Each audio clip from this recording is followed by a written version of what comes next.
I want to say asanteni sana. Mungu awabariki na muendelee kuzidi kumtumikia yeye na jamhuri hii ya taifa la Kenya.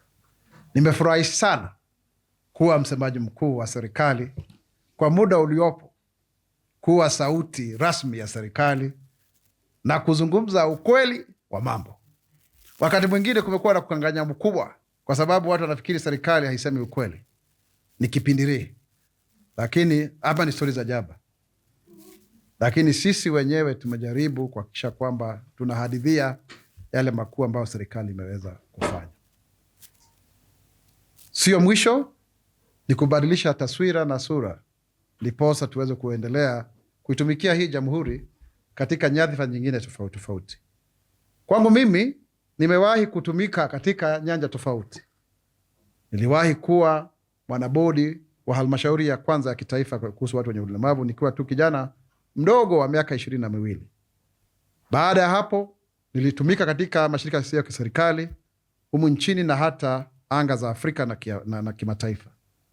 Baadaye nikakwenda kusoma nchi za kigeni kama Afrika Kusini na Uingereza, kabla ya kurudi kuja kufanya kazi kama mmoja wa washauri wakuu waliyekuwa waziri mkuu mwenda zake Raila Amolo Odinga. Hapa katika huu ukumbi tu, katika hili jumba hapa. Wakati ilikuwa inaitwa OPM, sasa inaitwa ODP, lakini ni Harambee House Annex. Kutoka mwaka 2010 mpaka 2013. Baada ya hapo nikawa mbunge mteule katika bunge la kitaifa. Baada ya hapo nikawania kuwa mbunge wa Ruiru, na baadaye nikateuliwa kama seneta maalum katika seneti ya Kenya, ambapo niliweza kuja kuwa mmoja wa wasaidizi wa maspika na naibu mwenyekiti wa kamati ya bajeti na fedha. Humo katika bungeni nilianzisha shirika la wabunge wenye ulemavu KEDIPA, ambalo bado lipo. Sasa hizo linaongozwa na Mheshimiwa Tim Onyonyi ambaye anagombea ugavana kule Bungoma, mbunge wa Westlands. Na baada ya kutofaulu kuwa mbunge wa Ruiru mara ya pili, niliteuliwa kama naibu waziri katika afisi ya waziri mkuu Musalia Mudavadi, lakini koti ikatupilia mbali uteuzi ule. Mimi ndio nilikuwa mwenyekiti wa hao manaibu waziri 50. Waziri 50. Baada ya hapo nilikuja kuteuliwa kama msemaji mkuu wa serikali. Sasa hivi nimeteuliwa kama mkuu wa afisi ya anuai, ujumuishaji na haki za watu wenye ulemavu.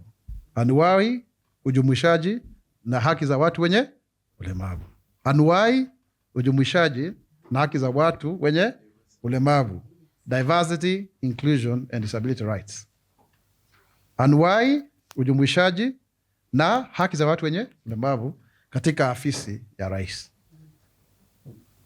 Kisa na maana ni je, wakati tunapoachana, tunaachana kwa sababu ya kukosana, ama kama vile ambavyo Ken alivyoandika katika kitabu chake cha Siku Njema, kidumucho ni nini? Kidumucho ni mabadiliko. Na ni muhali sana kuishi pasipo mabadiliko. Nawabariki, nawapenda, nasema asanteni. Mungu awe pamoja nanyi milele. Kenya itainuka, Kenya itasimama, Kenya itanawiri kwa umoja na uzalendo. Mimi ni Mkenya mzalendo. Je, wewe? Mimi ni Mkenya mzalendo. Mungu ibariki Kenya, Mungu ibariki OGS. Asanteni sana.